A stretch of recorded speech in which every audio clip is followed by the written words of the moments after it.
welcome to the Right to Reason podcast. I'm your host, Robert Stanley.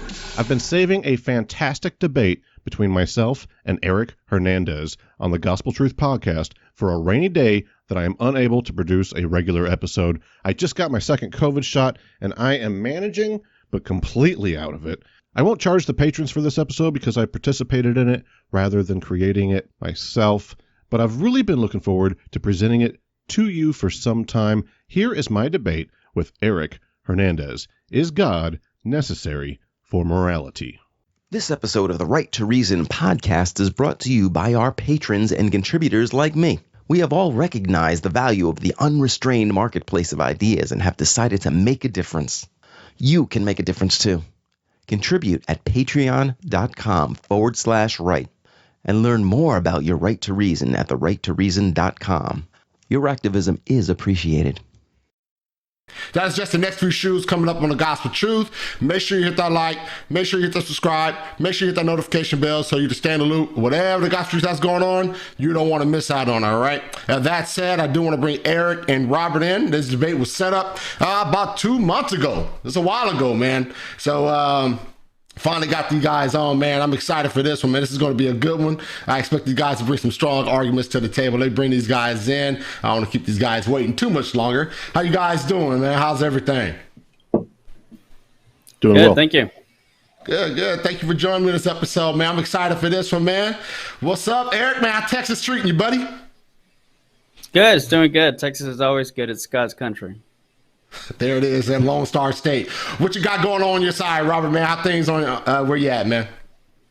I'm also from Texas, so okay, there it is. I'm also in allegedly God's country. Amen. All right, cool, man. I may not be welcome there. All right, you guys. are. Before we jump into this debate, man, I'm going to give you guys a chance to introduce yourself to the audience. Somebody out there don't know who you are, man. So start with Mr. Robert, man. Go with a quick introduction of yourself, man. Yeah, thanks. I'm really happy to be here.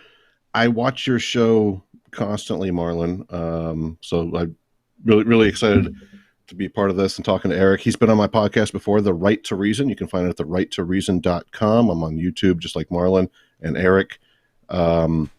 The podcast discusses philosophy, religion, psychology. When I'm not doing that, I work in pharma. I'm a quality engineer. I have a bachelor's in political science, currently working on my master's in criminal justice.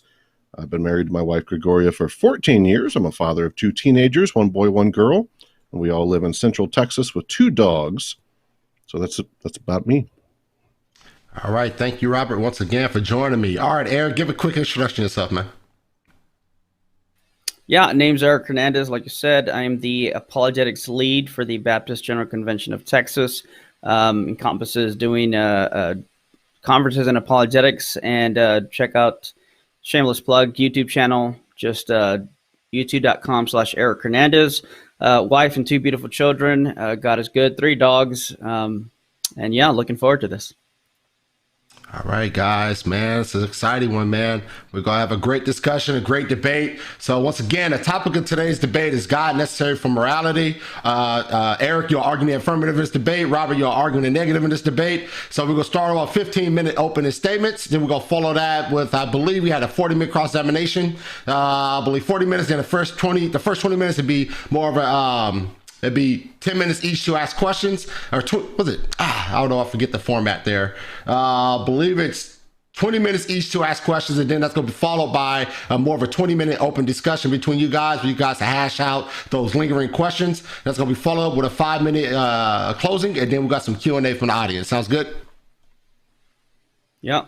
Great. All right, Eric, I know you have some slides to share, so you can go ahead and share those slides.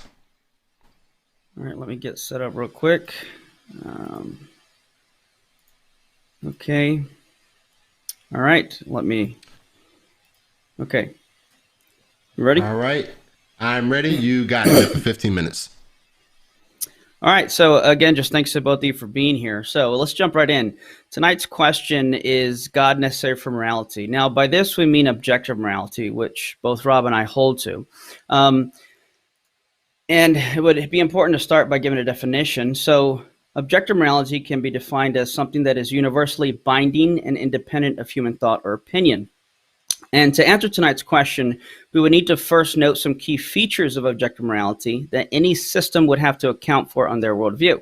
So we could say that objective morality, that it is supremely authoritative, which means it is an overriding guide to conduct, attitudes, and motives. So it's more than just a consideration of etiquette, custom, or law. It is prescriptive, which means it prescribes moral duties, not merely describes what people feel or do. And it is universalizable, which means that it applies equally to all relevantly similar situations. Now, any worldview which seeks to provide a basis for objective morality is also going to have to provide an answer to the question, why should I adopt the moral point of view? And in answering this question, it's important to make the distinction between motives and reasons. That is to say, motivational preferences versus rational reasons. So when we look at something like motivational preferences, this would be something like people will like me. I adopt the moral point of view because people will like me. Contrast that with rational reasons. Now, when it comes to rational reasons, they're going to be non-moral justifications, which means they cannot be a moral reason to the answer of this question. To elaborate on why, let's distinguish between a moral should and a rational should. Now, why not a moral should in answer to the question? Well, because this would be essentially asking for moral reasons for accepting moral reasons. In other words, if you said you should adopt the moral point of view because harming people is morally wrong, then you're essentially saying that you shouldn't be moral because it is immoral, which is circular. So moral answers for adopting the moral point of view won't cut it. Now, when it comes to a rational should, this would be an answer that comes from outside the moral point of view. This is going to have to be something that alludes to and is grounded in the way in which we were built to function and flourish properly, which shows us that we now also know that objective morality is going to be a rational enterprise, and it is teleological by nature, which means that the key features of objective morality we can now say are rational, teleological, supremely authoritative, prescriptive, and universalizable. Now, because of these key features regarding objective morality, it would follow that any worldview which seeks to account for the existence of objective morality would have to ground them in something that is a rational source. So that would mean something sentient, because non-sentient objects can't be rational. It would have to be a necessary source, because objective morality is universal, prescriptive, and authoritative. It would have to be an eternal source, because much like objective truth, objective morality is discovered, not invented. So it does not begin to exist. Kind of like 2 + 2 = 4 is something we discovered. We didn't invent. Neither did this begin to be true at a certain point in time. It would have to be a personal source, because moral values are intrinsic to persons, not things. So things like loyalty, love, kindness are properties of persons and not objects. Moreover, because of the notion of a moral duty, a duty is something that is owed, an obligation.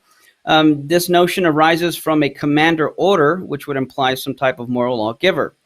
And this grounding would have to be transcendent. Why? Well, because nature and its laws are contingent, non-eternal, non-personal, non-necessary, non-sentient things, and thus would fail to account for the key features of objective morality. So this means that the grounding for the source of objective morality, whatever it is going to have to be in something that is rational, necessary, eternal, personal, and transcendent. And of course, any worldview which seeks to answer tonight's question must also assume that human beings can have moral knowledge, the rationality, moral responsibility, sentience, i.e. consciousness, and libertarian free will. And of course, I'm going to argue that none of these things can be accounted for on a naturalistic framework. Of course, it wouldn't be a debate without Eric Hernandez if I didn't touch on the soul. So in answer to tonight's topic, is God necessary for morality? I want to use what we've established so far to show why God is in fact in every way necessary for morality, as opposed to a no-God account or worldview, something like atheism or naturalism. So with this in mind, I have 2 basic arguments. The first argument is the moral argument, which I'm sure many of you are familiar with. I modified it by Dr. Craig, which says that if God does not exist, then objective moral values, duties, and knowledge cannot exist. Objective moral values, duties, and knowledge do exist, therefore God exists. Now, we know that the grounding of objective morality must be in something eternal, necessary, transcendent, and personal. This would automatically rule out human beings. Why? Because while we are personal and rational sometimes, we are not eternal, necessary, or transcendent. This would also rule out grounding objective morality in something like the natural law, like gravity, math, or logic. This is because neither are sentient, thus not rational, much less personal. Moreover, something like math or logic, while it may be transcendent, eternal, and necessary, it is not personal. So things like fairness, kindness, love, again, are properties of persons, not things. So the grounding cannot be in some abstraction, but must be in something personal, sentient, and rational. So it would have to be grounded, of course, in a rational, necessary, eternal, personal, transcendent source. Now, hence, this would have to be grounded in something like God. Now, this alludes back to the first premise that if God does not exist, then objective moral values and duties and knowledge cannot exist.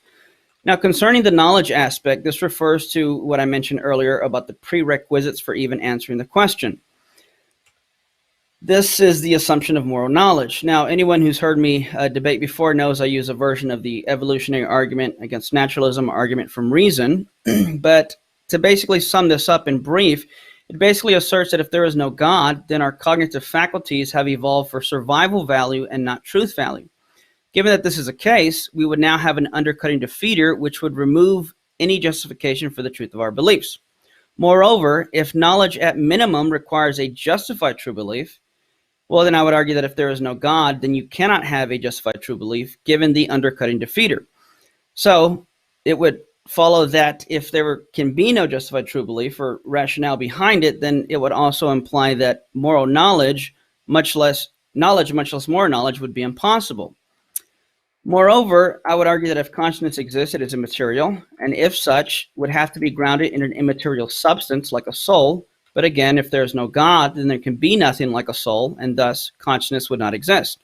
And if you give these things up, if there's no God, I would also argue there can be no free will. And if there's no free will, I would say there can be no moral responsibility, no rational responsibility, and no intellectual integrity. So not only does a naturalistic no-God framework fail to account for a rational, necessary, eternal, personal, transcendent grounding of morality, but it utterly removes the very possibility of knowledge and rationality in the first place, and thus utterly fails and cannot account for moral knowledge as well. So even the very prerequisites for even answering the question would be impossible. Now, my second argument would be the argument from the existence of evil. Given that both Rob and I affirm objective morality, it can be said that we both affirm objective evil as well, and we can just add a premise to the previous argument to simplify this. Now, in order for evil to exist, however, there are at least two assumptions that we must make. The first is that there exists an objective moral standard. So, to explain this, much like a lie can only exist if truth exists, so too evil can exist if and only if an objective standard of goodness exists.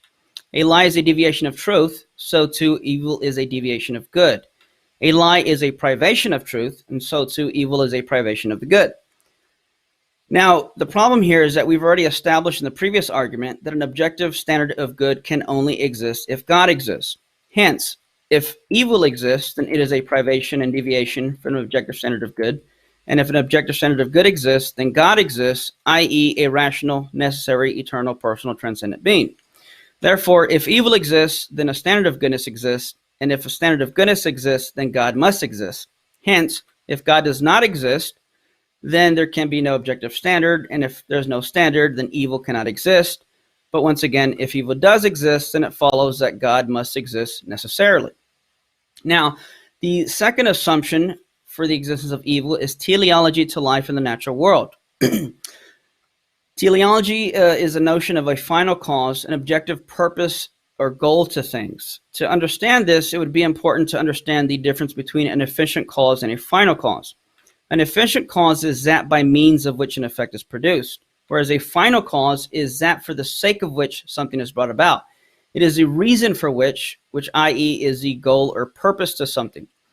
Now, I would argue that if there is no God, there are no final causes, there are only efficient causes. In other words, if there is no God, then we can't say that we are evolving for the sake of goal. So to explain our existence, we cannot appeal to final causes, only efficient causes. Our existence cannot be explained or derived from an objective final cause or teleological standard as if we exist for some objective goal or purpose, but rather can and must be explained purely in terms of efficient causes. Hence, if there is no God, then there is no teleology to life in the natural world by default. Now, this also shows us that teleology also implies that there is a way things ought to be, which alludes to something like a proper functioning and or flourishing. So to illustrate, suppose I were to say that I have a bad phone. Now, this would assume teleology in a few ways. First, a bad phone implies that there is a dysfunction, and a dysfunction would imply it is a deviation from a proper function, which would mean that there is something my phone ought to do, but it's not, which entails that there is an objective goal and purpose and a final cause for which my phone was made. Now, two further implications would follow from this, namely that there is a design plan that all these notions of teleology are in line and accordance with, which would imply, of course, a designer. Now, with respect to the phone, this would be something like Apple or Microsoft or Samsung and so forth. Now, when we relate this to morality, if bad phones are a lot like evil in the natural world, then we're going to be assuming some of the same things like proper functions, oughts, and final causes. So let's apply this to life in the natural world. If we look at, let's say, a child being born colorblind or with a disease by definition is a disorder of structure or function. So a disease implies a dysfunction, which would imply proper function, which would imply that there is an ought to how the body should be acting, which is what gives rise to the proper function, and would imply an objective goal and an objective purpose, which is where the goal stems from, and it would imply a final cause, which is all teleology to life in the natural world. But again, if this is a case, then it infers some type of design plan, which would infer a designer, and hence something like God, and I would argue, of course, that God would be necessary for this in the first place. So we can simplify it by saying if a disease is evil, which implies dysfunction, and such things imply teleology, which give the properties of teleology, then it would follow that God must exist and is a reason for which there can be teleology to life in the first place. But if there is no God, then there can be no teleology along with its features, and thus evil could not exist in this way. So the existence of evil presupposes God in that it assumes, one, a lack of objective good, and objectivity can only exist if there is a rational, necessary, eternal, personal, transcendent grounding, namely God, and a deviation of teleology, which implies that something is not functioning and flourishing in the way it ought to in accordance with his design plan, which means there must be a designer. Hence, we can say if evil exists, we can deduce that God must exist necessarily. So in summation, we can say that the necessary key features of objective morality are going to allude us to what kind of necessary grounding source we would need for morality, and this also alludes us to the necessary prerequisites for even answering the question in the first place. And we can say when taken together, we can now see the cumulative case as to why indeed, if objective morality exists, and if we can know that objective morality exists, along with the freedom, responsibility, and rationale behind it, then it must follow that yes, God exists and is in fact necessary for morality. Thank you. All right. Thank you, Eric, for that opening statement. All right, Robert, you're up for your 15-minute opening statement. Let me know you're ready, and then I'll start the time. Ready to rock, brother. All right. You got it. 15 minutes. I will be arguing that we don't need a God for our morals. Many evangelical apologists like my friend Eric here will try to present moral decision-making as something that occurs supernaturally in the spirit. The benefit of this thinking is that it allows them to justify an apparently inconsistent moral judge, aka their God. If a biblical story doesn't make sense, like when God mentally forced Pharaoh to keep the Jewish slaves and then punished him and the rest of Egypt for it, or when they can't answer the tough questions like, what age do you get to decide to accept Jesus? Or does some guy in Botswana that never heard the gospel still go to hell? The soul conveniently offers the believer the chance to say, God knows the heart. The soul also means that after death, we get to continue with our current state of consciousness for all of eternity in paradise with our lost loved ones. We cannot be too judgmental of anyone not wanting to give that up for science or intellectual honesty. I would like to offer you a much more mature way of thinking about morality. Consider that it does not exist in some spiritual or mysterious ether. What if our understanding of morality has been passed on through the course of evolution because it helps us to live in large social groups by enhancing our ability to get along and interact with others. Building blocks of morality such as sensing fairness, experiencing empathy, and judging others' harmful or helpful actions can be observed in infancy before a child's social environment would be able to have a strong influence. Specific parts of the human brain are involved in moral reasoning, both the kind that happens very quickly and the kind that's thought out. So we're not just talking about instinct. Eric will argue that we make decisions in our soul, but neuroscience teaches us that damage to certain parts of the brain dramatically alter moral judgments and behavior. If doctors slice through your corpus callosum, the bundle of neural fibers connecting the two sides of your neocortex, responsible for language, conscious thought, and movement, then you'll seemingly be of two minds, just two different people. This procedure, known as corpus callostomy, first occurred in 1979 and is still commonly performed throughout the world today. There was even an example where one side of the brain was an atheist and the other was a theist. So who goes to heaven in that scenario with Eric's worldview? Did God create an extra soul mid-surgery, perhaps? Sounds crazy when faced against science. Neuroscience studies people with brain lesions and examines how moral behaviors change after an injury. They use MRI scanners and EEG to image the brain as subjects make moral decisions. And they adjust the patient's decision-making abilities by increasing or lowering the production of chemicals known as neuromodulators, such as oxytocin, where we get our generosity, envy, bias, what have you, or serotonin, that's your social behaviors, aggression. They have discovered that what we may call empathy is actually a result of mirror neurons that cause us to feel psychological suffering when we see another person being hurt. We now know that even our political leanings, this one's going to blow your mind, our political leanings are largely the result of the size of your amygdala.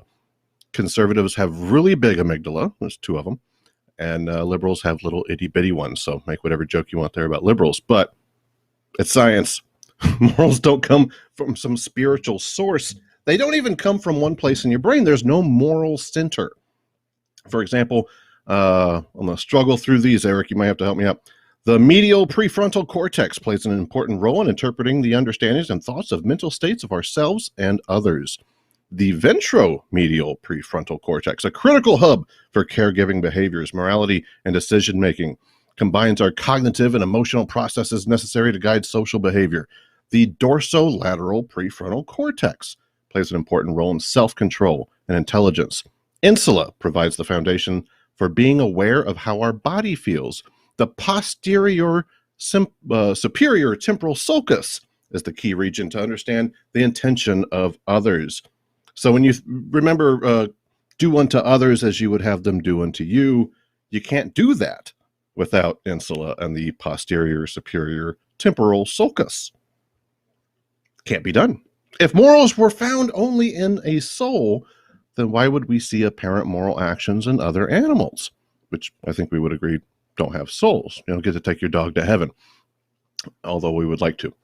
The same empathy that we hold in high regard as an evolved primate, we see in other species. Ask yourself if the following acts are good: helping care for offspring, assisting with collecting food, providing affection when another member of the species is in distress, sharing, forming alliances for mutual benefit, responding negatively to other members being treated unfairly, finally grooming, hugging, and even kissing sick or injured members of a social group. These are all acts we witness with everything from capuchin monkeys and chimps to canines and rodents, even rodents. We're not as divine as we would like to regard ourselves. Obviously, other species are not as morally advanced as we are, but these correlations clearly show that our subjective understanding of objective morality has developed via evolution and was not created in an ethereal soul factory. Do we need God for morality? Let's be clear in this debate. We're not talking about whether or not someone needs to be a theist in order to be moral. I'm sure Eric would agree with me that non-believers can act morally. This debate asks, could we have morality without God? I would first say that we are discussing right or wrong behavior committed by conscious beings to conscious beings. If you're not talking about human flourishing or avoiding suffering, then you need to use another word, because that's what everyone means whenever we're talking about something being bad. If you cut someone off in traffic and that person doesn't need to invoke some kind of moral lawgiver or something from divinity to know that you're being a jerk. So let's pick something that we would all agree is immoral, such as rape, for example. Even though Eric's Bible in Deuteronomy 22 takes a very different perspective on rape than we do, is it wrong to rape? Well, we can explore the multiple levels of morality in addressing this question and see if we find God in any of them. Evolution and the animal kingdom seem to endorse rape. However, primates have developed systems to avoid cuckoldry so that one's resources are not going to go to a different gene pool, for example. Do we need God to explain this? No, I don't think we do. You could argue, well, he made everything, so we got to, okay, that's a different topic altogether. We don't need God to explain avoidance of cuckoldry in primates. We later evolved, and this concept turned into law, where women were considered property, and that her virginity could be stolen from her, like the aforementioned Deuteronomy did. Do we find God here? Certainly not needed. Eventually, we matured sociologically to recognize the rights of women and their bodily autonomy. Is God necessary for that? No, he's not. Let's explore this from another perspective, subjective morality. Do we each individually think rape is wrong? Yes, some may disagree, but I would assume the viewers of the Gospel Truth would say it's wrong. Classy bunch, minus a few. I don't know. We can see that it harms another human being, and we know that we do not want to be harmed ourselves. Didn't need God for that. Let's consider if we find rape wrong objectively. For the most part, the majority of the world has, as a group, objectively agreed it's wrong, with or without God. That is one understanding of objective, not based on a single person's opinion, but of, all of our opinions together. What if we consider objectivity in the sense of, even if the entire world believed it was right to rape, is it still wrong? Not just beyond the individual, but is it wrong beyond all the individuals? I think to understand this, we could use Rawls' veil of ignorance, which I'm happy to comment on further. I encourage you to look that up if you're not familiar with it. Or simply recognize, this one's even easier than Rawls, simply recognize that there is a truth about human flourishing and the avoidance of unnecessary suffering that exists with or without our awareness of it, just as 2 + 2 = 4, before we evolved to understand that fact. Rape was violating the victim's rights even before we learned that truth, like in the Old Testament days. It is objectively wrong. And we're done. There was no God necessary to answer any of these questions. Now, Eric may wish to proceed further and say, yeah, but is it wrong in some ultimate cosmic supernatural sense? I can't find the need to invoke the supernatural here. It seems to me that this is simply theist apologetics and not engaging in ethics and morality. It's similar to asking if morality exists in the Star Wars universe. I don't care. It's not real. And we didn't need it to make our moral decisions. Even if we had it as a resource, we would still have to use our own morality to determine if it is right or wrong. I sent Mr. Wilson some recommended references, and perhaps he'll be kind enough to post or show. You can reach out to me on Facebook or Twitter or through the YouTube resource if you want them. That's where I got a lot of my information, if you find any of it sounding a little wacky, but I'll end my point with this. Mr. Hernandez is asking you to base your moral system off of the past. He disagrees with modern evolutionary science and neurology and myopically chooses to focus his ethical understanding on only cultural morality, specifically the morals of the Holy Bible. That is not philosophy, that is theology. The Bible has some great stuff in it. I'll be honest. I'll be the first atheist to say it if I have to. But this is more or less anthropology, or has some value anthropologically. Let's take a quick look at this moral guide and see if we should follow it today. Exodus 21 tells us how to obtain a slave, rules for sex slavery, how much we can beat a slave, how to use a slave's love for his family as a way to keep him a slave. Deuteronomy 25 tells us to cut off a woman's hand if she grabs a man by the balls while he's fighting. A couple chapters before that, it says, men with their penises cut off can't be in the congregation of the Lord. Keeping with this theme, Genesis 38 tells us the story of when God told Onan to have sex with his brother's wife, and then God slew him for spilling his seed on the ground. Even Jesus struggled with morality. Jesus himself. He says in Matthew 5 that checking out a girl is just as bad as adultery. We know that's not true. That's ridiculous. That's just a few examples. And leaving out the obvious ones, such as creating hell and then sending people there. Let's not forget about the flood. He flooded the world. Everyone, babies, kittens, puppies. It's a pretty ridiculous source of morality, written during a time before concepts of non-racist civil rights, democracy, democratic peace theory, and even the toothbrush. It's completely natural to respect the past in classical writings, but Eric is afraid to give up his afterlife fantasy. And he is asking you to anchor yourself in an antiquated moral system. I recommend a secular moral system that is capable of evolving and changing as we learn more about the natural world and one another. That is, in fact, how we developed our country's legal system. We didn't say you have to believe in this religion or that. Our founders recognized that different religions will always disagree, and that not even the members of a single faith can agree with one another. Marlon and Eric, love both you guys, cool dudes, but Marlon and Eric, both Christians, but they don't even agree with each other about how Christian salvation works. Seems important to me. But that's okay, because morals only become more complicated when you suffocate them with old ideologies and bigotry. Even Eric's book tells us, by Eric's book, I mean the Bible. He's got a book coming out soon. He's working on it. The Bible tells us, via the Apostle Paul, when I was a child, I spake as a child, understood as a child, thought as a child. I became a man. That's when I put away those childish things. By saying, God said it, I believe it. Eric tries to take a shortcut with ethics and ultimately holds us back from answering the tough questions. The answer may have been fine in humanity's infancy, but we've grown out of it. And if we are going to continue to grow, our understanding of morality will have to mature as well. If Eric claims God is necessary for morality and then says morality is doing what God wants, he's making a circular argument. And there's no reason for any debate there. At the end of the day, I think things aren't as simple and therefore confusing as Eric would have you believe. Morality means doing that which is in our best interest, that we should be kind to one another no matter our differences. That's all I have, Marlon. All right, thank you guys for those opening statements. Eric, you there? Yeah. Can you see me? Yeah, your screen is blacked out. Hold on. I was so excited. I thought my opening argument made him leave. I was like, I won. I did it. All right. It's going to be harder than that, huh?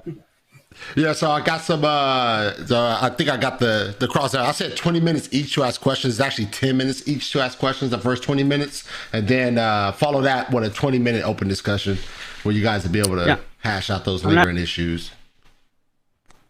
Yeah, I'm still seeing them. There you go. But I think you have to adjust your, switch your camera. There you go.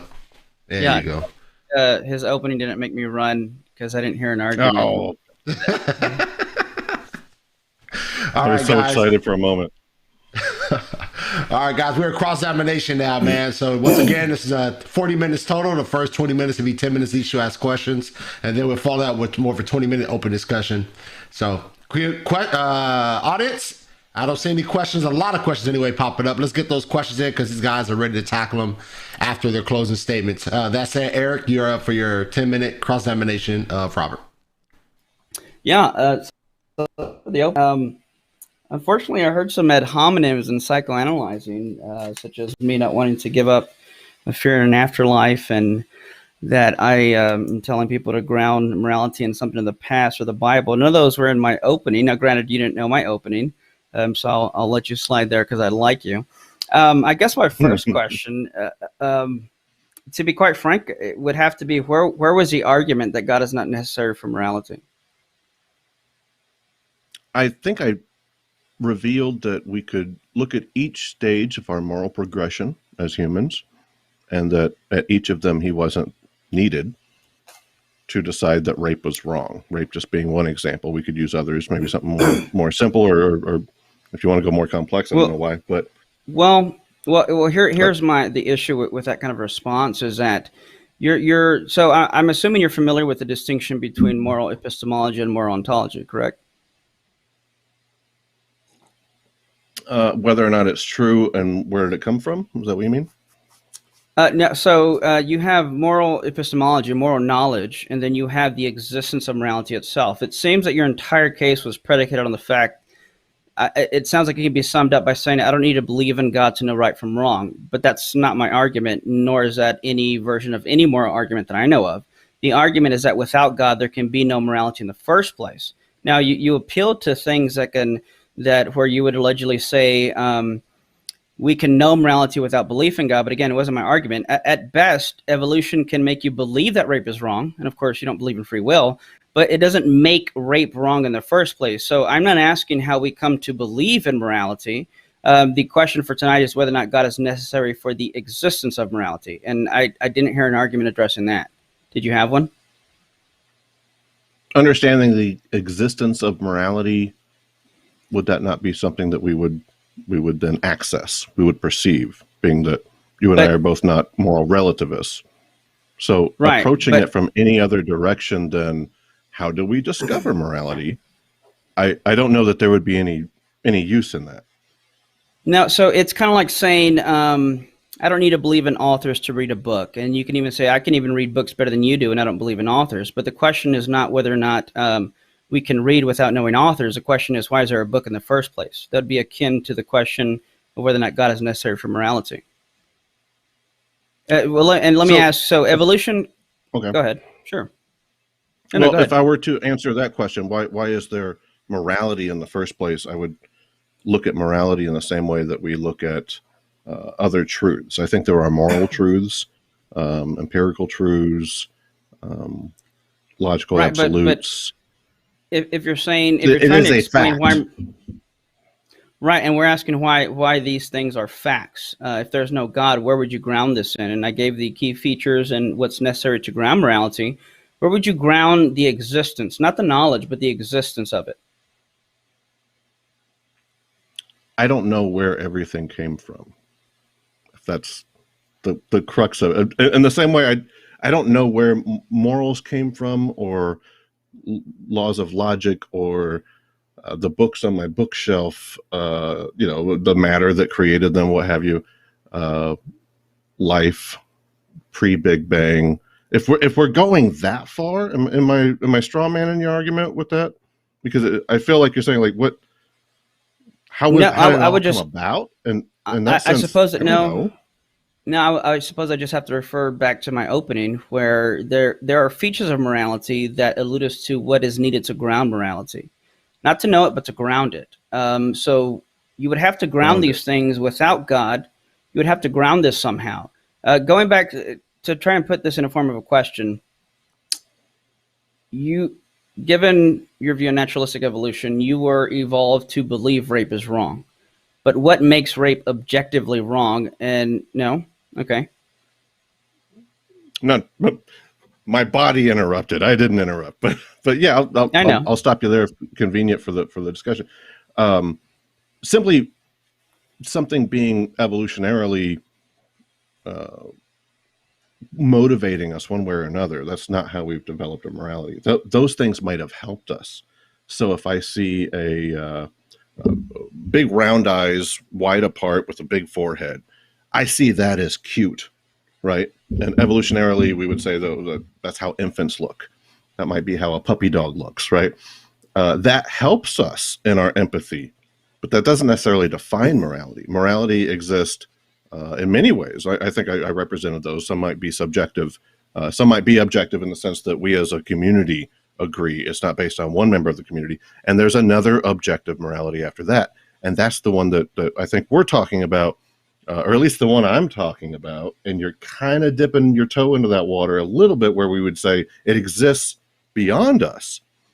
But I think you're going for something even beyond that, which I don't know that it's needed. And that might be the source of our trouble, because it might be a little bit more semantics, where you're combining these last two items together. And I don't. Let me jump in, and because you said something like, if you're going to answer the question about the existence of morality, you said I would look at morality alike. But if we're trying to answer whether or not morality exists, you cannot already presuppose there is morality in order to answer the question of morality. you so we can touch on what you just said. So it seems, or tell me if I heard you correctly, are you conceding that morality is something that is transcendent to us? I hate that word, Eric. I transcendent in the sense that it is beyond us. Beyond's also a little vague, but grain of salt. Well, explain that. What do you mean by beyond as us? long as that even if everybody in the world, I think you referenced Hitler a little. Hitler was coming. It's inevitable. But anyway, so You did, everybody, didn't. you? No, I didn't. I was talking about rape. If we raped Hitler, no, that's not where I went. But okay, but if everybody, they won World War II and we're all Nazis today, would the Holocaust and some kind of reality where Nazis are running the world be objectively good? It would be objectively moral in the sense of everybody agrees with it, more or less. But it wouldn't be objectively moral in the fact that it's not aiding in humanity's flourishing. It's not aiding in And why are lowering those suffering. things good? Why are those things good? Because that's what we're talking about when we're discussing morality. If what you are talking about is something other than that which we would say would aid in human flourishing or would limit suffering or would be best for mankind, I don't know. Agree. Like we're having a Bible debate. No, you're the one that's brought up the Bible. I haven't brought it up once. So we agree for the most part on what things are moral and immoral, but I'm asking, kind of going, say an alien race came and abducted us, raped us, probed us, used us as just farm equipment or whatever. What would be your protest to them as to why they shouldn't be doing these things? I would say that you are treating us in a way that is unfair. It is immoral. It is violating our personal autonomy. It is. And why would they care? Our rights. Why would that matter? They may not. In the same way, if I go and kick my dog, I might not feel bad about it at all. But there is a truth that exists that says that dog was harmed unnecessarily. Not like I took the dog to the vet and it fixed its tooth. It was harmed unnecessarily. That's a fact. Yeah, but it sounds like what I alluded to. It sounds like you're saying we shouldn't be immoral because it's immoral, which is just circular. No, I'm saying because there is a truth that we are trying to access, right? There is a fact about whether or not this is good for people or not. We might still be missing it. We're probably missing it in many ways today. But you're still presupposing that human flourishing is good, so we should do this good because it's good. Okay. So no. Whenever I'm discussing morality, that's what I mean by it. Sure. And it's your question time, and I can save this for my question time if you want, but I would be curious, what do you mean by it? If you don't mean that, what are you talking about? But again, you're appealing to epistemology, moral epistemology. We're not talking moral epistemology. We're talking about the existence, the ontology of morality. Why does it exist in the first place, and how can you justify and account for it on a no-God, naturalistic, atheistic framework? How are you not avoiding the fallacy of speciesism, where you're having this bias towards the human race? Why does it matter that human beings flourish? What makes that good other than we don't like it? Because at that point, it just sounds relativistic.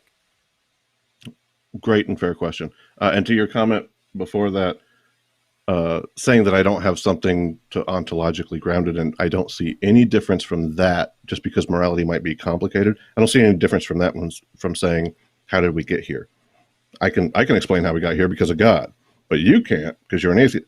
Neither of us can. You just have a claim. But to your second question, is it just? Well, I think it's more than a claim. It's within the worldview. It's. I have a response with the whole cumulative case of. I would say that any and everything that exists owes its existence to God in some way or another. But go ahead. I'll let you answer the question. Sure. But is it minor speciesism? I do have that as a bias, for sure. If I see a punch a human in the face and I see a punch a camel in the face, the first one bothers me a little bit more. But if you look at the world in terms of levels of consciousness and levels of suffering. The moment that we can scientifically prove that an ant feels pain, you will immediately feel bad for squishing an ant. You just will, because you'll be aware feelings. that it can feel pain. But now you're saying it's grounded in feelings. That's time right there. All right, Robert, you're up for your 10-minute cross-examination of Eric. Bring Absolutely. In fact, big old jug. I wouldn't mind following that up, even if, we'll give you a little bit of my question time, and I'll answer, and you're welcome to respond to it. But not just feelings. It's not a basic belief. Subjective morality might be a basic belief in some ways, but it encompasses lots of stuff. Rationalism, reasoning, and that would be my next question to you about reasoning, but you're more than welcome to respond to my response if you need to, but I'm eager to ask you this question. Well, I mean, no, it just seems like you're still not giving me a grounding. You're just saying, well, people don't like it, well, it's against human flourishing, but you haven't given an account as to why these things are objectively good or bad. They just seem to be preferences.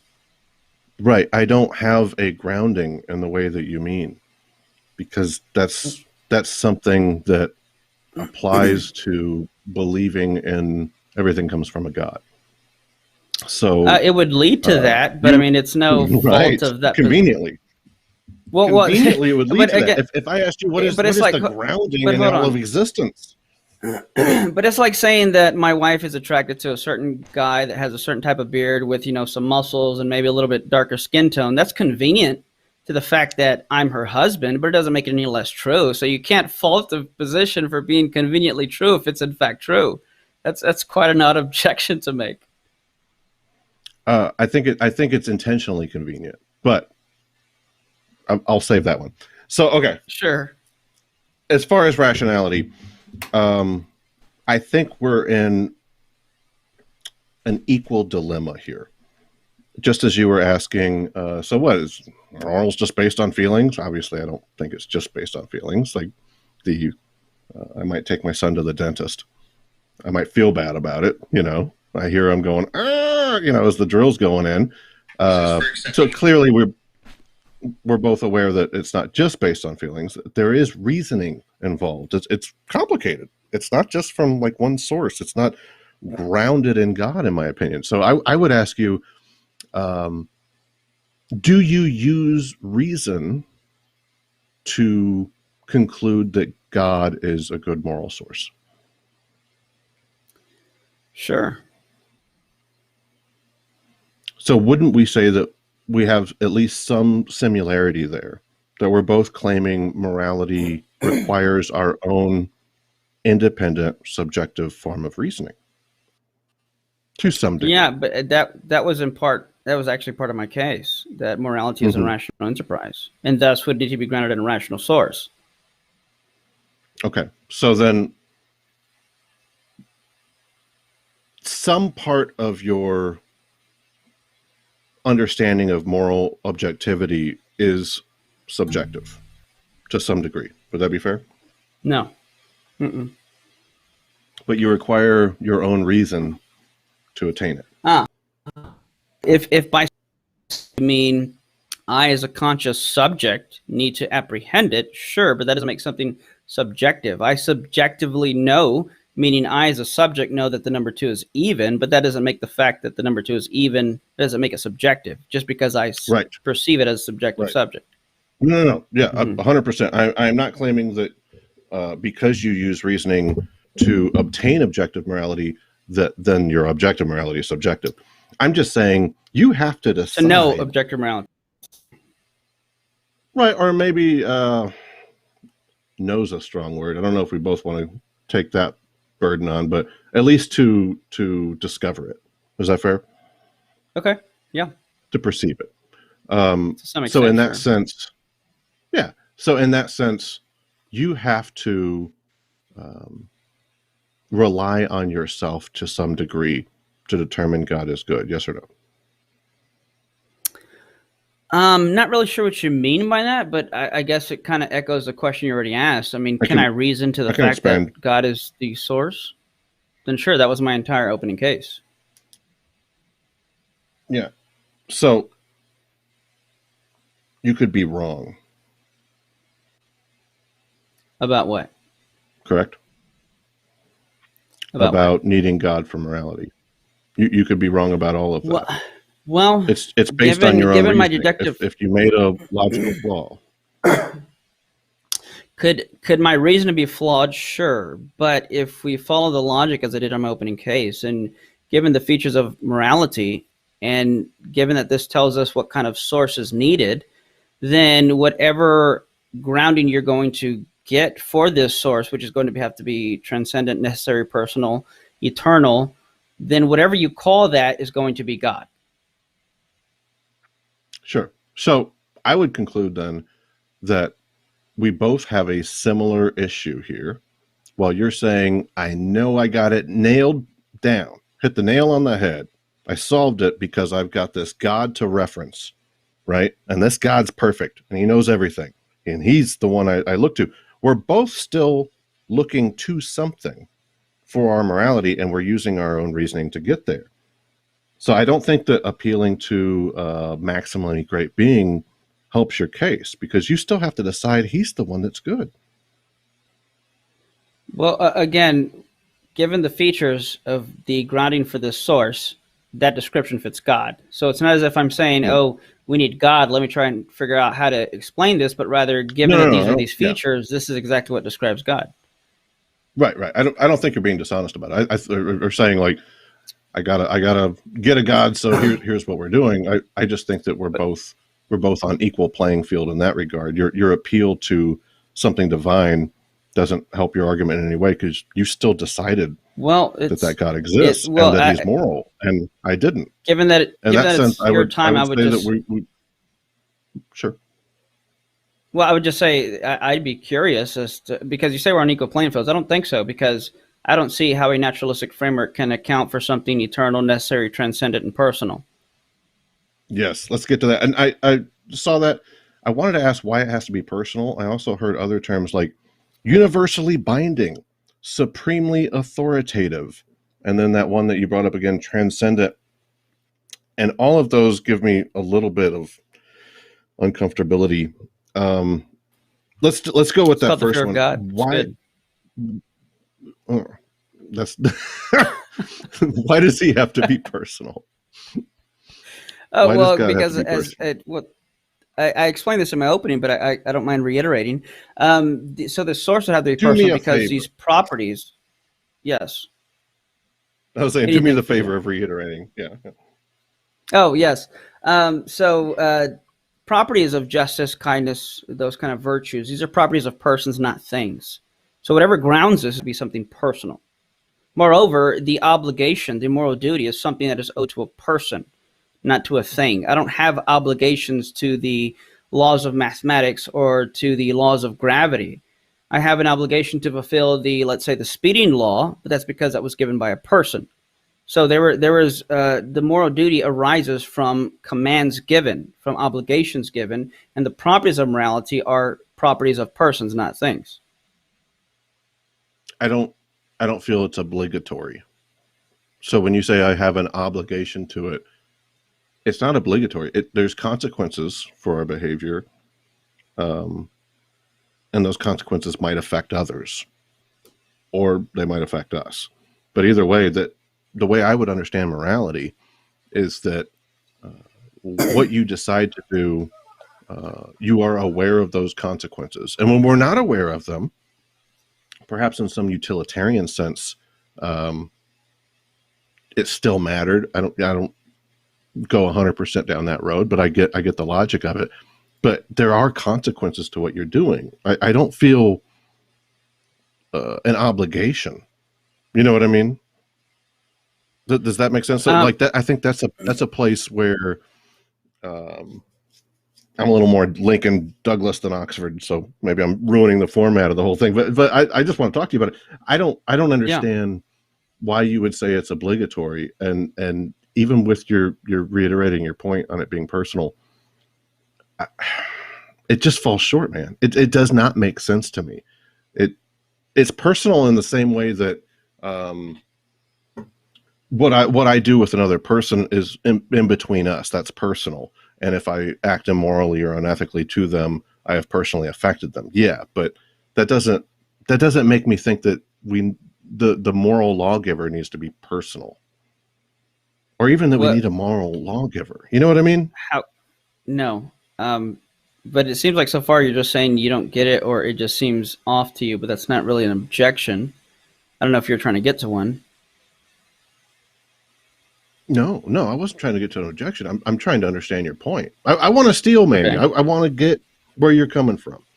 I hope so, because that opening was a little rough. Mine? Yeah. Oh, okay. Well, okay. So, like saying again, I don't want to give up a fear in an afterlife or something like that. All right, guys. We're now concluded that portion of the cross. Now it's 20. Y'all been doing it anyway, sort of an open discussion anyway. So you guys continue with the open discussion for 20 minutes more, man. You got that last 20 minutes. You guys got it. We do that. We've had so many conversations. I think at this point we don't know a way to do this without just talking it out. But hey, yeah. Go ahead and finish what you're saying. Can I ask you something? And this might be a little unrelated to the topic. But do you believe in evolution? I don't know that we've ever discussed that. No. No, I don't. No. So my whole opening with the evolution thing, you're just like, no, that's all nonsense. I didn't think it answered the question. I didn't think it answered the question, even if you appeal to evolution. Okay, but because it kind of explains where it all came from, and we didn't need God for that, right? That was my whole. Which is what I replied to earlier. At best, it would show you how we came to know, but it wouldn't show you why it exists. Mm-hmm. I could explain how we came.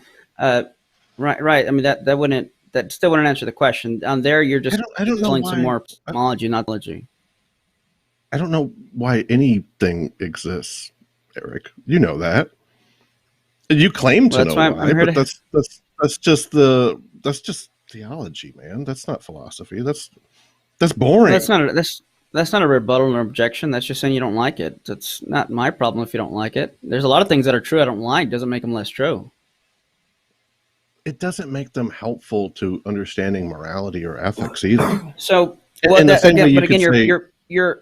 you're appealing to understanding. We're not talking about understanding, just the existence. I'm curious so in my second argument with the existence from evil, that evil can only exist if you have teleology to life, if you have final causes. How are there any final causes on your view? Explain further. So obviously you would agree on your view, you would agree that we're not evolving for the sake of something. We're not evolving to reach some goal or purpose, correct? Right. So a child being born with a disease, would you call that evil? Depending on how you mean evil, I don't think evil really exists. I mean, you let somebody like torture another person and go, if that's not evil, what is evil? Sure, but you don't evil like in the way you mean it. You don't believe evil, so you believe in objective morality, but you don't believe in evil. Correct. Once again, I don't want to get lost in semantics, but I don't believe evil exists in the same way I don't think sin exists. Is it evil for a tornado to take out a town or a child to be born with a deformity?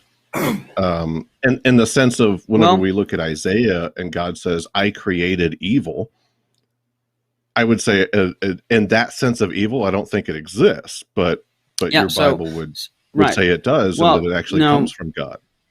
No, that there's better translations that God, it creates calamities. But I'm glad that you brought up the tornado thing. So I would argue that if there's no God, then the best you can do is moral nihilism, or at best relativism, where everything is not immoral or moral, but amoral. A tornado, like you said, there's nothing immoral, so to speak, naturally about wind going really fast and picking up houses and killing people any more than a rock falling on someone is immoral.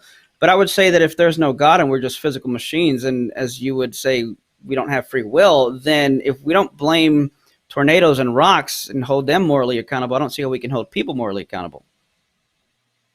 Because people have more capacity than rocks. Yeah, but that so that if doesn't. It's special pleading. Then I go back to the alien analogy. Let's say that this alien race That's had special more pleading. capacities than us. Well, sure it is. Okay, What? if an alien race has more ethical capacity than we do, then they would likely be capable of suffering more or making better moral decisions. And the same way that a lion eating an antelope isn't murder. But if it did have our moral understanding, then it would enter into this whole new level of consciousness where morals would be significant to it. That's the only reason we're talking about this, is because we have the capability of doing so. So it's that old analogy of you walk out and see a hole in the cement and it's filled with water after a rain, and you say, look, this beautiful amount of water, this beautiful space of water has magically filled this hole. And I look at it and say, well, it's that shape because of the hole. We have morals because of our development. Now, there is a truth that exists about something being right or wrong. Can I interject and here? we're trying to attain that. Absolutely. I'll keep going if you don't stop me. We have our morals because of our development. Or are you said something like we have morality we are understanding it. Okay, so that means it existed level, prior to our understanding. A form of morality certainly existed prior to our understanding of it. A form of objective morality, yes. Okay, right. And how did this thing exist without our understanding? Where did everything come from? You keep falling back on this. If that's the crux of your argument, Eric, you act like it's a. It is. It's not. It is the central question. You not liking the question isn't an objection. No, it's not that I don't like it. It is ridiculous. It's a dodge to discuss. It is not a dodge. It is ridiculous to say. In any topic we want to discuss. What's another one? Aesthetics? Okay. Another philosophical branch, right?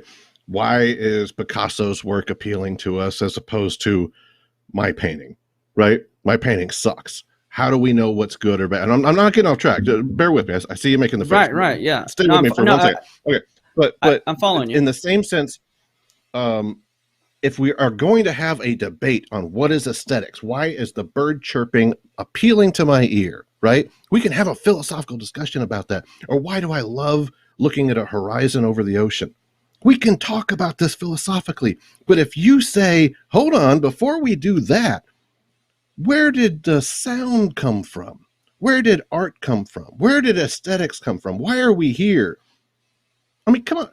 That's not what philosophy has been doing for thousands of years while we're working toward trying to answer ethics and no, we're not. That's a branch of it, but we're not ignoring all these other areas because we can't answer one question. That would be insane. That's not what ethics is doing. But I'm not saying we can't answer a question. In fact, I'm the one providing answers. No, you're saying you don't like asserting. It. Yeah, you're asserting it. And you're saying, well, it all comes from God. God made it. That was my opening. Eric, I know you have arguments for it. I'm saying we can discuss so far, morals and ethics without just stopping altogether and going, well, where did it come from? I got an answer for that. You could do that with literally anything. That's my point. But it doesn't. It doesn't progress the conversation. No. So you're still. I still think you're confusing the two categories of epistemology and ontology. And you brought up aesthetics. There's an argument from beauty. You brought up qualities like sound and secondary qualities. There's an argument from that too. Nevertheless, but again, I mean, you say it flippantly as if it's not a big deal. I mean, the whole point of this debate is to answer that question. And yet when I bring up that question, you kind of just say that you don't like it or say, oh, why do we have to go there? I mean, that is literally the thing that we're trying to answer here. You are reducing something that is extremely complicated, like ethics, down to simply saying, did God make it or not? Where did it come from? Yeah, so I don't know where all this came from. There's some loaded baggage there. You're saying that I'm reducing it to simply saying, again, it's just a hand-waving dismissal. That's not a response to my argument. I was hoping to hear Eric, like substantial. We can do morals without inserting God. Yes or no? Yes, we can have moral knowledge and epistemology without asserting God. Sure. Right. And we can move ahead and become more moral without inserting But yeah, God. see, but that's the thing, though. But I'm going to sound like a precept here. It's not a precept argument, though. But by what standard we can be more moral? To what? That is appealing to teleology. You're appealing to a final cause. But we've already established if there's no God, there are no final causes. There is no teleology to life in the world. So what are we moving towards? What goal? What standard are we approaching? Human flourishing. Yeah, and why is that suffering. good? Why is that good? Let me Because reverse it and say which. that's what No, morality is. Let me reverse and say what this is what you've been doing to me, saying, "Oh wow, you're just saying all you're doing is saying, well, what is it? Well, it's just human flourishing. That doesn't further the conversation. You're just simply reducing it to that. I mean, I could do the same thing, but nevertheless, so why? Let me ask it this way: why is human flourishing objectively morally good? That is what morality is engaging with. We're trying to discover that which is right and wrong in our behaviors. Why is it good? If that's the topic, in the same sense of human flourishing. In the same way, if I said, let's work toward, well, not simply human flourishing. It's more than that as well. It's also avoiding unnecessary suffering. And why is that? But there's again, many things that are, because that's what morality is. If you're trying to find a definition deeper than the definition, then we're not going to be able to get anywhere, because who says that's the definition? Hold on.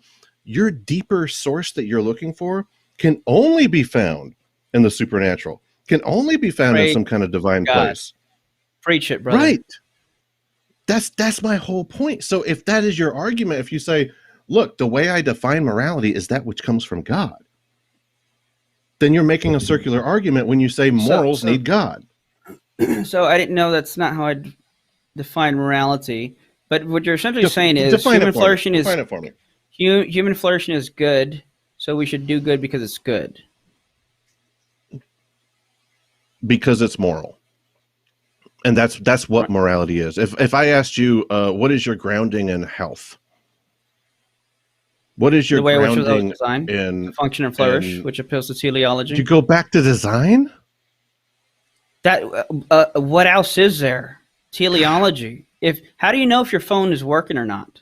Because there is a way in which it ought to function and flourish, which appeals to a design plan, which appeals to cannot just be limited to, okay, God made it, and therefore we go to God for the truth. Even if Can you give me a rebuttal to what I'm saying instead of complaining about it? It's nonsense. You're not even discussing whether or not health is going to be successful, whether you take this path or not. That's how we discover it. That's how we understand it. Nonsense. So we'll make something unhealthy. Absolutely. What makes something unhealthy? Whether or not it helps your body, I don't know, medically, biologically. It's biologically beneficial. In what way?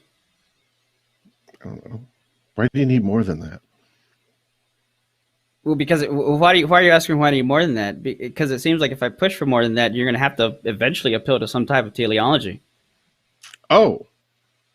No, I don't think I will. And Eric, that's the crux of my opening argument, is the objection to you saying we have to have something on a cosmological level. Like, I'll give you an analogy. If I buy a car, and then that car is something that my wife and I use to get back and forth from work, in the struggles of an early marriage, right? I'd pick her up or she'd pick me up, or we have memories of going to the lake together in the car. And then that car eventually is older, and I let my daughter use the car. She's coming up on 16. And she uses it during her early college days and her late high school days, what have you. Eventually, that car gets junked out. It gets rusted up. It's useless. It's sold for parts. It's melted down, what have you. It's thrown into a landfill. It still had value, but it didn't have value on this plane that you're referencing. It didn't have value in some sense of, where did it all come from? Where did we all come from? Where's it going to be in the end of all the universe on the God level? it didn't really have value there because that level isn't necessary, and that level has no value to how we care about things. You know what I mean? And that's the same sense of morals don't need your extra added, exponent to the number. We can do it without God. So you're just talking about, so far it just sounds like you're talking about preferences and imposing a value on something as opposed to intrinsic value. If there are things that are intrinsically valuable, intrinsically right or wrong, then yeah, you need something more than just preference. But I want to jump here. So you just used the word intrinsic as a replacement for the thing that you've been saying this whole time. Once again, like everything you are using is just like, it's another slip in for your God concept. You know what I mean? Like this isn't how this isn't how we do philosophy. This is how we do apologetics. No, this is exactly how we do philosophy. You're just selling God. If you look, no, Eric, if you it's look marketing. at the, if you look at the features of something, you look at the state of something and its properties. By knowing the state and properties of a thing, it will allude you to what it's grounded in. So, for example, conscious subjects are going to be grounded in conscious beings that are substances which can possess these states and properties of the mind. So knowing the states and properties of something allude you to the fact that it is grounded in something that is going to possess these things. So no, this is not just me slipping something in. It's not my fault that the properties of objective morality require necessarily some type of transcendent, eternal, necessary personal being. The fact that you don't like that is not a rebuttal. It's not me saying I don't like it. I'm having a discussion with you. But okay, what is what are numbers grounded in the same way? Yeah, so this goes into some type of Platonism, but I would just reiterate the statement I said earlier. Any and everything that exists owes its existence to God in one way or another. Boom! If numbers do exist, that's exactly what. Eric, so again, you're just telling me you don't like it. You of. No, I'm saying that's not how we do it. All you're doing with each argument, with each point, you go, well, God, that has nothing to do with numbers. That doesn't help explain. It has no explanatory power. And even if it is God, we still have to decide whether or not we're going to accept God's morals. It doesn't get us any farther to say, look, it came from God. In fact, let's do that. We'll do that. Okay. God said it. What's something from a divine command perspective that we could say, God said this, and therefore that's the way it is? Any example? Well, I still think you're doing boil epistemology, a calf ontology in the mother's milk. Right. Yeah. So again, epistemology, ontology thing. We can come to know morality without commands from God, but there are things that if God commands, it would become moral or immoral. But that's not my argument. My argument is not that we read the Bible and say, oh, must be that murder is wrong. In fact, even the Bible itself says that the moral law is written on our hearts. So I don't think you need to believe in God to know whether or not something is right or wrong. So that's not my argument. It seems to be that's where you're going, which I've kept saying. That's not my argument either. I'm saying at no point do we need to insert God. For what? Your whole claim that. But wait, insert God for what? Insert God. I'm not saying morals to be able come to understand from God. Morality. I'm saying, and I'm not saying that either. I'm saying without God, there would be no objective morality.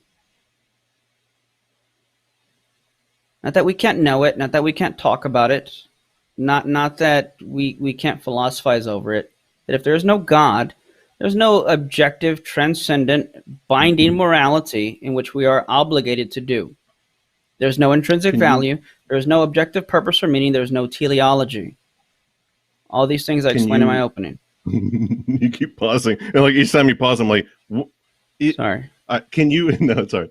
It's how you talk. You're a preacher. That's preacher talk. I dig it. Okay, so can you define morality for me? Yeah, I would probably agree with the same definition you'd give. I'm fine with that. Humor me. What would it be? Because my definition included human flourishing, lowering, suffering, that sort of thing. Yep. Mm-hmm. But you seem to object to my definition. You seem to find my definition a bit no, vacuous. no, no. What I'm saying is that, on your view, why would these things be good? And I'm saying you can't account for that on your view. That's what I'm Why would they objecting be to. good on yours? Because there was a way in which we were made to function and flourish. There was proper functioning. There was ought. There was intrinsic value. There are things that are objectively transcendent and binding to us universally. They are prescriptive. So at best, science and evolution can tell you what is, but you cannot get an ought from an is. You're familiar with Hume. Saying how something is doesn't tell you how something ought to be. And if there is no God, there can be no oughts, because that appeals to teleology. Why would it be important that it comes from God then? Wouldn't you still have to determine whether or not you accept his morals?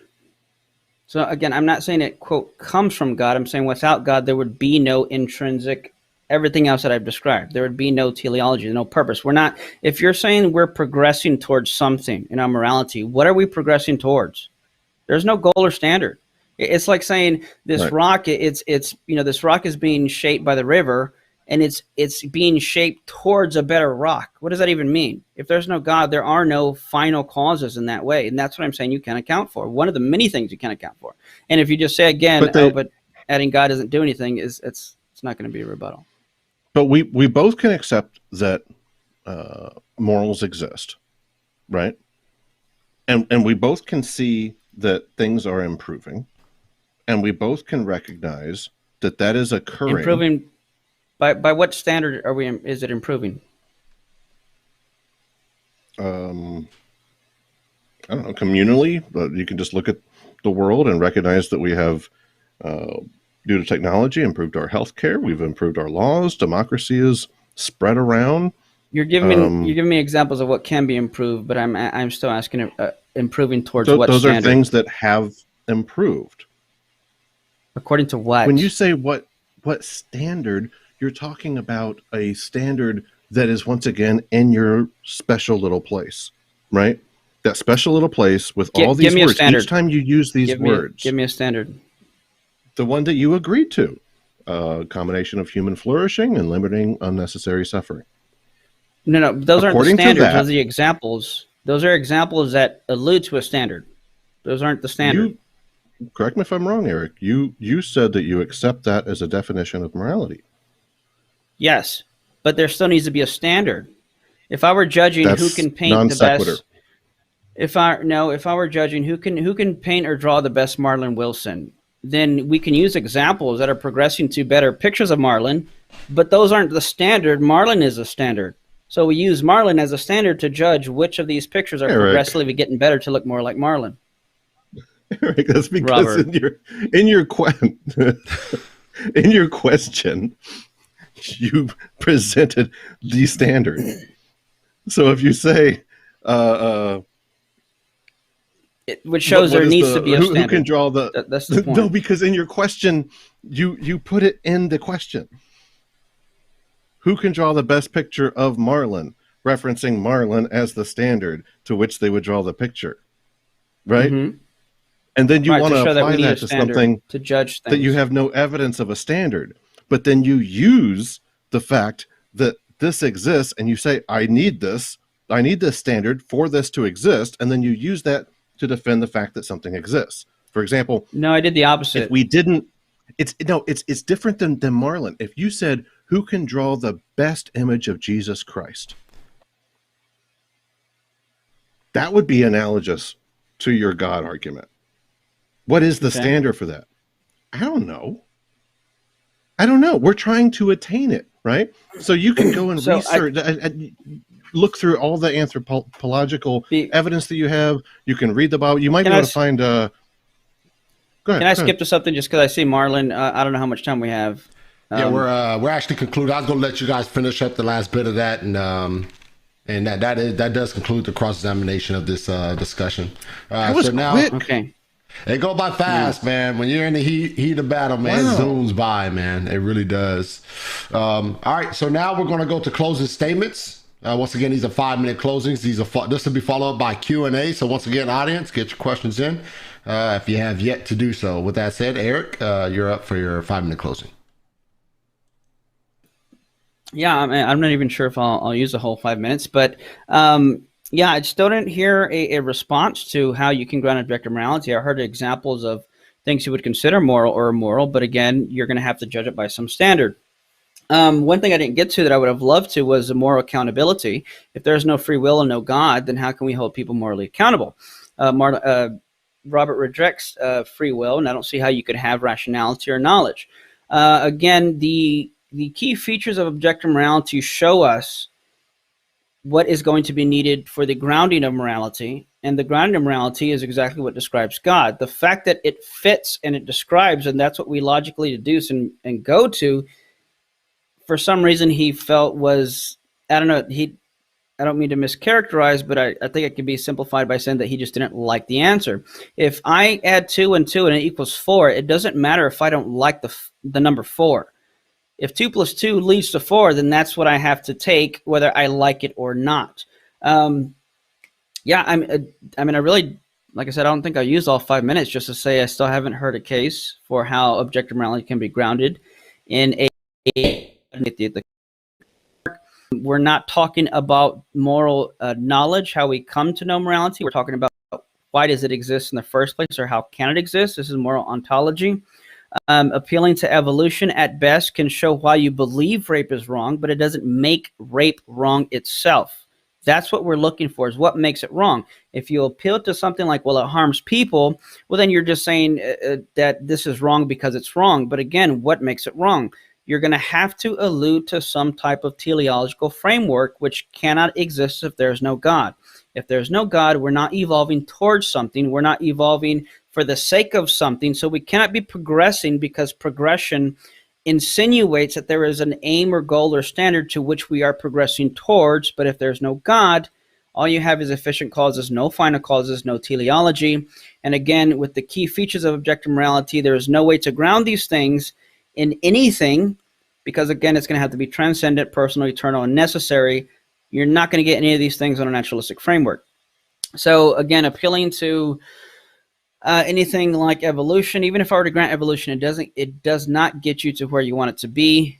Going back to the alien illustration, if they were to rob us and take us over, I mean, at best you could say, hey, we don't like that, but they can easily say, well, that's how you evolved in your morality. It's not how we evolved our morality. I haven't heard any responses or objections. I've heard a lot of, but that doesn't progress the conversation, but that's just saying God, but that's just convenient. Yeah, that's not a rebuttal. I'll concede the rest of my time, leave room for more questions. All right. Love you, Robert. Thank you, Eric, for the closing statements. Robert, you're up for your 5-minute closing. Eric's got an ugly shirt. Boom. All right, I'll be serious. Okay, so my biggest objection to Eric's argument, and initially I really thought he was going to do a lot more divine command theory stuff, defending the soul. That would have been fun to get into. I agree with you, Eric. This conversation inevitably should have gone free will. I think we got lost in semantics there. I would encourage the listener to ask some free will questions. I think that's a reasonable place for us to go.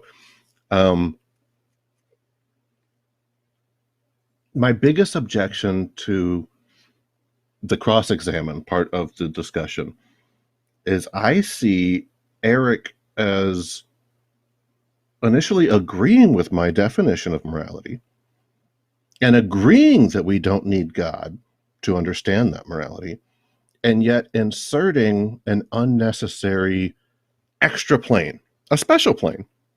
It's special because that's where God gets to live on, because God's complicated and mysterious. And this is on a cosmic level. This exists for all time. This has grounding, a special word that we wouldn't apply to other things, but we would apply it to morality. We would apply it to where everything comes from. We need God to explain all of existence and how it originated. Everything conveniently that Eric wants to engage with is defending God. And that's why my criticism of Eric's whole argument is this is apologetics. It's not philosophy. it doesn't belong next to all of the philosophers that preceded it. It's offensive in the sense that he thinks that it is equal to, when really all it does is limit the entire conversation to, yeah, but my God exists. And it's not good enough for him to have his eternal life, to have his special soul paradise, to have his final reality, and being able to explain everything in a simple way. He needs me to do it as well. He needs you all to believe it as well. And that's my objection to apologetics, is they present things. I'm not saying Eric's a dishonest dude. I like Eric. But he's part of a system that presents things as if they want to discuss the logic of it, the philosophy behind it. I'll reference Kant, and I'll reference Rawls, and I'll reference Aristotle, but they're not doing what those men did. Those men worked for what they achieved, and we have based our civilization on them. What they're doing is what has held our civilization back. And I don't want to put up with it anymore. I don't appreciate it. I don't appreciate them coming in to my children's schools trying to teach creationism. I don't appreciate them trying to control our legislatures, to take rights away from other people based on their backwards beliefs. That's the biggest problem of this, is they come in like a Trojan horse. You think, okay, let's have this debate, let's have this conversation, but then what you get is more apologetics. And guys, that's simple marketing. We all know the defense that you put on yourself when you get to a used car lot and that guy comes around and he's got the tie on and Eric's shirt or what have you, and he comes up and he's like, hey, this one's a good one. You already get on defense, right? We need to start doing that with these guys. We need to start asking, are you just going to do apologetics? Are you a believer?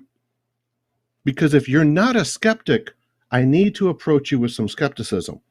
Because what you call a discussion on morality might just be another way for you to smuggle in your God in that Trojan horse. I think we can do better than that. That's all I have. Thank you to Eric and Marlon for the opportunity to speak with them. Thank you to Dave Blair at daveblairmusic.com. Thank you to feedspot.com for promoting the Right to Reason to the top 10 atheist podcasts.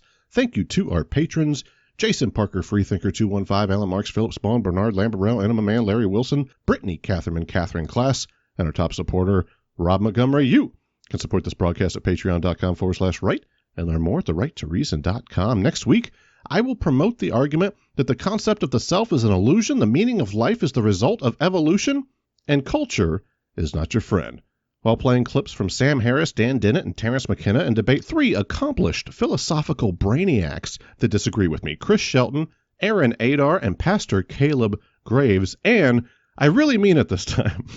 Between now and then, remember that you have the right to reason.